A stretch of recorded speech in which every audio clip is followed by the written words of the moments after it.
玩火者绝对没有好下场，犯我中华者必将受到惩处。 We solemnly tell the Philippines not to play with fire on the Taiwan issue. Iniutos ng China sa Pilipinas na huwag maglaro sa apoy hinggil sa isyu ng Taiwan upang maiwasan ang pagiging manipulado at sa huli masaktan. Ito ang isang breaking news mga kaibigan na talaga namang ikinababahala ng mga mamayang Pilipino dahil tila baga ang China ay lalong nagkakaroon ng rason upang lalong atakihin ang Pilipinas. At isa itong nakangangamba na pahayag ng China hinggil sa paglagay ng Pilipinas ng isang base na tutulong sa Taiwan kung sasakupin man ng China ang bansang Taiwan. Atin itong pag-usapan mga kaibigan.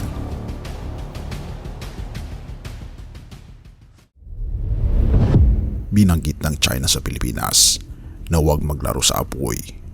Patungkol ito sa issue sa Taiwan upang maiwasan daw na masaktan ang Pilipinas.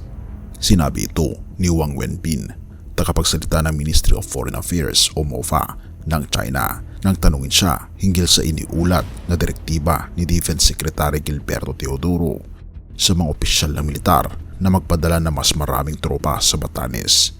Nais ni Teodoro na palakasin ang depensang teritorial ng Maynila sa pamagitan ng pagmamaneobra ng mas maraming tropa sa liblib sa isla ng Batanes na may layong mas mababa sa 200 kilometers mula sa Taiwan. Nais kong bigyang diin na ang isyu ng Taiwan ay nasa puso ng core interest ng China at ito ay isang red line at bottom line na hindi dapat tawirin. Pahayag pa ni Wang sa isang pahayagan sa isang press briefing. Pinanatili ng Beijing na ang Taiwan ay isang lalawigan ng China. Noong Enero, binanggit ng Pilipinas ang pagdiin ng China sa pagsunod sa kanilang One China policy. Noong Huwebes, ibinahagi ng Embahada ng China sa Manila ang transcript ng pahayag ni Wang. Sinabi ni Wang na dapat maintindihan ito ng mga kinaukulan sa Pilipinas.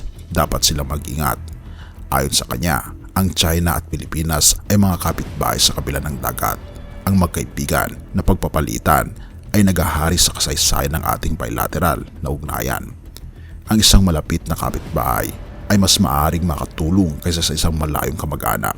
Ang sabi ng opisyal ng MOFA sa isang pahayagan, ang mga kapitbahay ay dapat magkusundo batay sa prinsipyo na magandang pagkikipagkapwa, pagkakaibigan, mutual na paggalang sa soberanya at teritorial na integridad at hindi papakailaman ang internal na bagay ng isa't isa. Dagdag pa niya.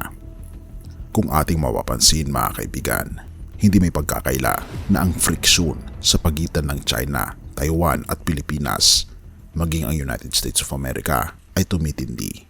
Ngunit may mas matindi tayong kaaway. Unang Pedro 5:8-9, maging handa kayo at magbantay. Ang dyablo, ang kaaway ninyo ay parang leyong umaatungal at aali-aligid na naghahanap ng masisila. Huwag kayong matatakot sa kanya at magpakatatag kayo sa inyong pananampalataya sa Diyos. Mga kaibigan, magpakatatag tayo dahil kung tayo man ay napain ng dyablo, lagi nating alalahanin na ang ating Panginoong Diyos ay handang tulungan tayo sa anumang klase ng pag-atake ng dyablo. Ipanalangin natin ang tumitinding tensyon sa pagitan ng Pilipinas at China at maging sa Taiwan. Ipanalangin din natin na naway tayo ay maligtas ng ating Panginoong Diyos sa kamay ng kaaway. Purihin ang ating Panginoong Diyos at salamat kaibigan sa iyong panonood. Tayo manalangin. Ama naming banal, mga Panginoon naming Diyos, kami po'y lubos na nagpapasalamat sa inyo dahil inaalagaan niyo po kami. Salamat po Panginoon sa inyo pong pagbibigay proteksyon sa amin sa kamay ng dyablo.